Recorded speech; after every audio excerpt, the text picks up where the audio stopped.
أعوذ بالله من الشيطان الرجيم. بسم الله الرحمن الرحيم.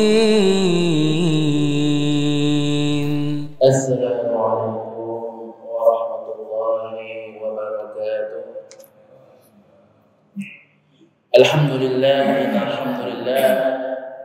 نحمده ونستعينه ونستغفره ونعوذ بالله من شرور أنفسنا ومن سيئات أعمالنا من يهده الله فلا مضل له ومن يضلل فلا هادي له أشهد أن لا إله إلا الله وحده لا شريك له وأشهد أن محمدا عبده ورسوله.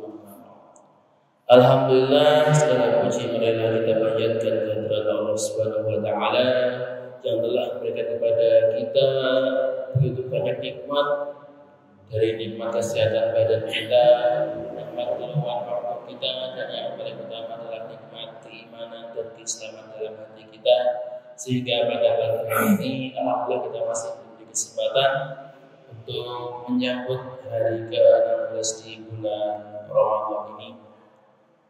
Jadi sudah lebih dari setengah bulan kita menjalani bulan Ramadan ini. Tinggal 14 hari lagi menuju Idul Fitri. Maka marilah kita banyak bersyukur dan jangan lupa memuhasabah diri kita, mengevaluasi diri kita kembali. Selama 16 hari kemarin, apakah ibadah kita sudah maksimal? Berapa sholat sunnah yang kita kerjakan? Berapa lembar Al-Quran yang kita baca? Berapa jumlah uang yang kita sedekahkan? Berapa orang yang kita tolong? Apakah kegiatan-kegiatan bermanfaat yang kita lakukan? Apakah puasa itu kita isi dengan amal-amal soleh atau malah isi dengan perbuatan-perbuatan yang sia-sia? Maka mari kita tengok kembali 16 hari yang sudah berlalu. Kok kalau misalkan yang kemarin itu masih belum maksimal, ibadahnya belum maksimal, baca Qur'annya masih belum maksimal, ayo, masih ada 14 hari lagi. Mari kita semakin bersemangat ya, kita perbaiki ibadah-ibadah kita sampai nanti di akhir Ramadan. Karena kalau dalam bulan Ramadan itu grafik ibadah, kualitas ibadah itu harusnya makin hari makin naik. Jamaahnya itu harusnya makin hari makin penuh, makin banyak, makin mundur. Karena ibadah yang mundur kan bahaya, tapi jamaah mundur itu suatu hal yang luar biasa. Maka monggo 14 hari yang masih tersisa ini kita manfaatkan dengan sebaik-baiknya, kita manfaatkan dengan sungguh-sungguhnya, sehingga ketika kita keluar nanti di hari raya Idul Fitri kita bisa mendapatkan pahala dan rahmat Allah yang sebesar-besarnya dan bisa lulus dengan predikat takwa kepada Allah Taala. Selawat salam selalu kita lakukan kepada junjungan kita, uswah kita Nabi Muhammad Sallallahu Alaihi Wasallam, kepada seluruh keluarganya, para sahabatnya, para tabiin, para tabiut tabiin, dan semoga kita semua selalu menjadi bagian dari pengikut beliau sampai hari kiamat kelak. Amin. Jemaah rahimani wa rahimakumullah. Allah berfirman dalam surat Al-Hujurat ayat 11. A'udzu billahi minasyaitonir rajim. Ya ayyuhalladzina amanu la yaskhar qaumun min qaumin asa an yakunu khairan minhum wa la nisa'un min nisa'in asa an yakunna khairan minhun wa la talmizu anfusakum wa la tanabazu bil alqab bi'sal ismul fusuq ba'dal iman wa man lam yatub fa ulaika humul zalimun. Allahumma rahmana bil Qur'an. Maka dalam ayat ini, jemaah rahimani wa rahimakumullah, Allah mengajarkan suatu adab yang sangat bagus untuk kita, suatu akhlak yang gimana jika kita mengaplikasikan dengan sebenar-benarnya itu bisa menjaga hablum minanas kita dengan orang lain, bisa menjaga hubungan kita dengan orang lain. Apa yang Allah ajarkan di dalam ayat ini? Yang pertama, ya ayyuhalladzina amanu, wahai orang-orang yang beriman, la yaskhar qaumun min qaumin, janganlah suatu kaum itu merendahkan, menjelek-jelekkan kaum yang lain. Asa ayyakunu khairan minhum, bisa jadi yang dijelek-jelekkan itu lebih baik daripada mereka yang menjelek-jelekkan. Wala nisa'un min nisa'in, dan janganlah segolongan wanita itu menjelek-jelekkan wanita yang lain. Asa ayyakunna khairan minhun, bisa jadi nanti yang wanita yang dijelekkan itu lebih baik daripada mereka yang menjelek-jelekkan. Jamaah rahimani wa rahimah. Di sini Allah menegaskan kepada kita larangan bagi umat orang-orang beriman untuk menjelek-jelekkan, untuk menghina, untuk merendahkan orang lain dalam hal apapun, baik karena fisiknya ataupun karena hartanya, karena kedudukannya, karena kepintarannya, itu tidak boleh. Kenapa? Karena menjelek-jelekkan itu adalah awal mula dari sikap sombong. Sebagaimana sabda Rasulullah SAW ketika ditanya, apakah sombong itu? Ya, apakah kalau berpakaian bagus, dia punya berpenampilan bagus, apakah itu sombong? Maka Rasulullah bersabda, bukan, itu bukan sombong. Yang namanya sombong adalah merendahkan orang dan menolak kebenaran. Ketika orang kok dia itu merasa jumawa, merasa tinggi, baik dia itu merasa tinggi karena jabatannya, merasa tinggi karena ilmunya, merasa tinggi karena hartanya, kemudian dia merendahkan orang lain, wah orang ini dianggap sebagai lebih, derajatnya lebih rendah, dia itu lebih hina, dia itu lebih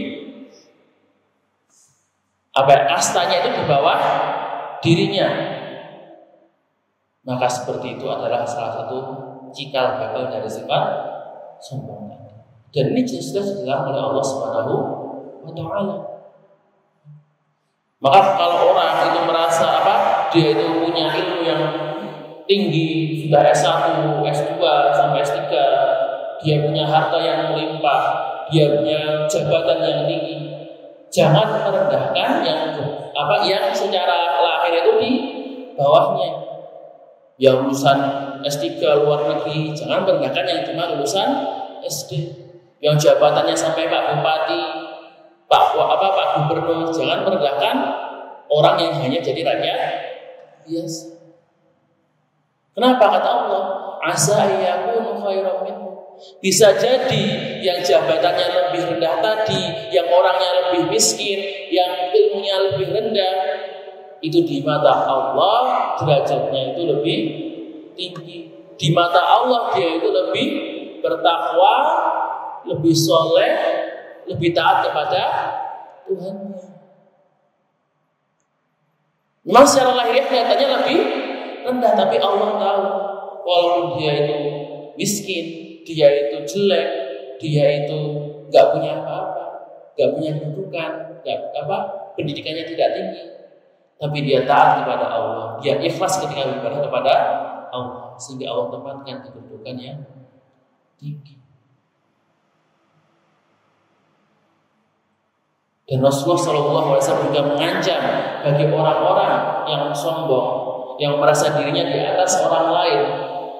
Dia bersabda, tidak akan masuk surga orang yang di dalam hatinya ada kesombongan, walaupun hanya sebesar biji zarah.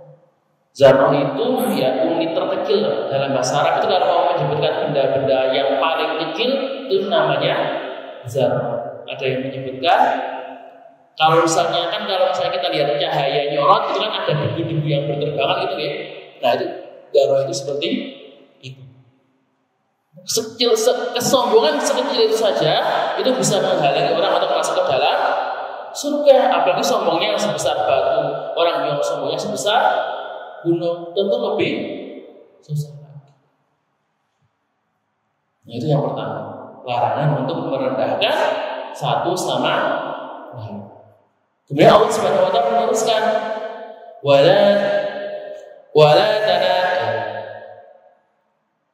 wala tanabazu bil alqab. Ayat asa yakunu khairan minhum wala talmizu anfusakum, dan janganlah engkau menyakiti diri kalian sendiri. Maksudnya apa ini? Maksudnya adalah di sini jangan menyakiti saudaranya. Kenapa kok menyakiti saudara dikatakan seperti menyakiti diri kita sendiri? Karena disebutkan di ayat sebelumnya, innamal muslimuna ikhwah, bahwa orang muslim itu bersaudara, satu sama yang lainnya seperti satu bangunan. Ketika satu itu sakit, maka yang lainnya juga merasakan sakit. Seperti tubuh kita, ketika tangan kita kepentok batu, ketika jari kita nendang batu, yang sakit itu tidak cuma jarinya, langsung otaknya merasakan sakit, tangannya langsung ngelus, kakinya langsung lompat. Ini ketika ada satu yang sakit, lainnya juga merasakan sakit. Makanya ketika ada seorang muslim kok menyakiti muslim yang lain, seorang muslim kok menjelek-jelekan muslim yang lain, maka itu seperti menyakiti diri mereka, seperti menyakiti tubuh mereka sendiri. Dan Allah menyebutkan wala tanabazu bil alqab, janganlah kalian saling memanggil dengan laqab. Apa itu laqab? Laqab itu adalah julukan, nama panggilan yang jelek. Makanya dalam Islam itu tidak boleh kita itu memanggil dengan jelek, julukan-julukan yang jelek. Julukan apa yang jelek? Ya julukan yang menyakitkan hati, yang biasanya mengarah kepada kekurangan-kekurangan dirinya, baik kekurangan secara fisik maupun kekurangan secara psikis atau kekurangan secara harta.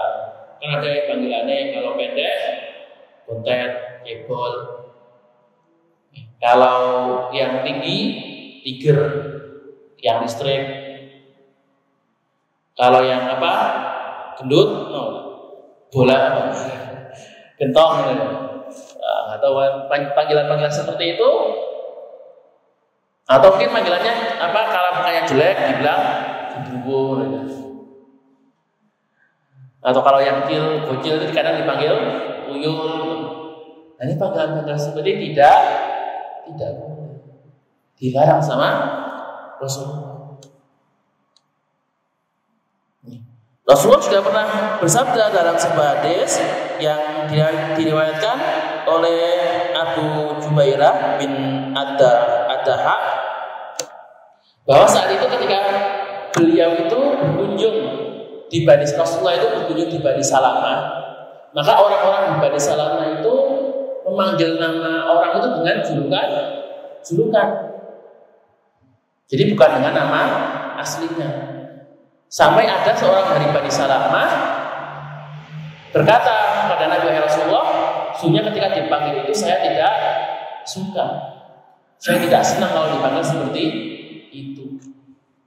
Maka akhirnya Rasulullah pun melarang. Ya, mulai saat itu Rasulullah melarang orang memanggil dengan panggilan-panggilan yang jelek tadi. Panggillah orang itu dengan nama aslinya. Orang tuanya itu sudah susah-susah nyari nama, ya sudah susah-susah nyari doa yang bagus, karena nama kan artinya doa, gitu. Sudah namanya Muhammad Ali atau Ardian Syah, sudah bagus, sudah isinya itu doa-doa semua, isinya itu harapan orang tua kepada anaknya, kok dipanggil kebol, dipanggil jelek tadi. Betul parah seperti itu. Ustaz, bagaimana kalau orangnya senang-senang saja? Nah, Wah nggak apa-apa, saya dipanggil cebol, dia seneng kok dipanggil cebol, dia seneng kok dipanggil apa? Ya dipanggil julukan-julukan itu dia seneng kok. Itu gimana? Itu tetap tidak. Kenapa kok tidak boleh? Ya walaupun orangnya seneng, tapi kan itu mengajarkan hal yang tidak baik. Soalnya kan orang yang disenang dengan panggilan-panggilan tersebut kan itu bukan umum, hanya pengecualian nih. Hanya orang-orang tertentu saja. Kalau dia membiarkan orang memanggilnya dengan nama-nama yang jelek, maka dia mengajarkan kepada anak-anaknya, mengajarkan kepada orang lain untuk memanggil orang lain dengan nama yang jelek juga. Dan kebanyakan orang itu tidak suka, benci dengan panggilan-panggilan tersebut. Maka jamaah rahimani wa rahimakumullah, marilah kita mulai menjaga lisan kita. Jangan karena alasan pengen akrab, pengen dekat dengan orang lain atau pengen membaur dengan orang lain, malah memanggil orang dengan nama julukan yang jelek. Kalau julukannya yang netral bagaimana Pak? Atau julukan yang bagus ya nggak apa-apa. Misalnya kalau manggil Sindo Do itu nggih atau Tole atau Sino ya kalau misalnya itu artinya netral atau arti yang bagus, insya Allah tidak apa-apa. Tapi lebih bagus lagi, lebih utama kalau memanggil dengan nama aslinya. Karena kan nama itu adalah doa. Orang tuanya sudah membuat doa yang bagus, membuat harapan yang bagus, ya marilah kita pakai. Jangan sudah dikasih nama-nama yang bagus, malah dipanggil dengan nama yang tidak bagus. Jamaah rahimani wa rahimakumullah, Allah meneruskan di dalam surat tersebut, wa bi'sal ismul fusuqu ba'dal iman. Bahwa perbuatan yang tadi merendahkan orang lain, memberikan lakop-lakop, itu adalah perkataan seburuk-buruk nama. Bahwa panggilan itu seburuk-buruk nama yang fasik setelah keislaman. Bahwa memberikan lakop tadi, memberikan julukan-julukan yang jelek tadi, itu adalah perbuatan yang fasik, perbuatan orang-orang durhaka. Wa man lam yatub fa ulaika humul zalimun. Maka barang siapa yang belum bertobat, barang siapa yang tidak menyesal, yang masih menggunakan lakop-lakop tersebut, yang tidak mau merubah dirinya, Allah katakan mereka lah orang-orang yang zalim. Jamaah rahimahullah, maka semoga ayat ini itu bisa menjadi teguran bagi kita, bisa menjadi motivasi diri kita untuk makin menjaga lisan kita, makin menjaga apa yang keluar dari mulut kita. Jangan sampai kata-kata yang kita keluarkan atau tulisan yang kita buat di media sosial, status-status yang kita buka di WA, itu jangan sampai, yang pertama jangan sampai merendahkan orang lain, menjelek-jelekkan orang lain, ataupun menyinggung orang lain. Kan ada nggih orang nyetatus, misalnya untuk nyindir, ya, Masya Allah, ini kok ada temen utang sama saya 50 juta sudah 3 bulan tapi gak bayar. Ya Allah, semoga orangnya disadarkan oleh Allah Ta'ala. Kayak gitu di-upload di status, dilihat oleh publik. Ya kalau memang orangnya belum bayar, PM saja, ya, pribadi, langsung di WA, di PM, kirim pesan secara langsung kepada orangnya, jangan malah diumbar di status. Kalau begini semua orang jadi tahu aibnya. Akhirnya kan ngira-ngira, wah ini siapa nih yang minjem nih, ini siapa yang belum bayar utang ini. Akhirnya malah memunculkan suudzon, memunculkan prasangka yang tidak baik, memunculkan kabar-kabar yang tidak baik. Oke. Menjaga lisan, menjaga perkataan dan tulisan yang kita buat itu sangat penting. Dan yang kedua, jangan sampai kita membuat lakop, ya, memasangkan julukan yang jelek, julukan yang buruk kepada orang-orang. Hatta walaupun yang dijuluki itu senang, tetap tidak diperbolehkan. Panggillah orang dengan nama aslinya, dengan doa yang sudah orang tua mereka sudah dikasih nama-nama yang bagus, jangan diotak-atik. Jamaah rahimani wa rahimakumullah, mungkin cukup sekian yang bisa saya sampaikan pada pagi hari ini. Nah, ini qadarullah harusnya itu jatah santri pondok ya. Qadarullah kayak tadi malam itu lupa untuk mengingatkan, jadi ya dapat terang-terang dikantos sekali. Aku boleh ada jika ada salah kata maka datangnya dari diri saya sendiri dan saya mohon maaf sebesar-besarnya, dan jika ada kebenaran dari Allah Subhanahu wa taala, dan semoga kebenaran ini bisa kita aplikasikan dalam kehidupan kita sehari-hari.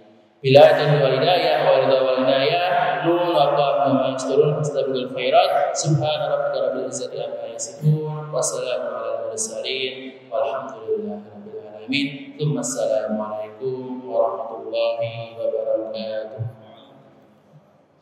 سبحان ربك رب العزة عما يصفون وسلام على المرسلين والحمد لله رب العالمين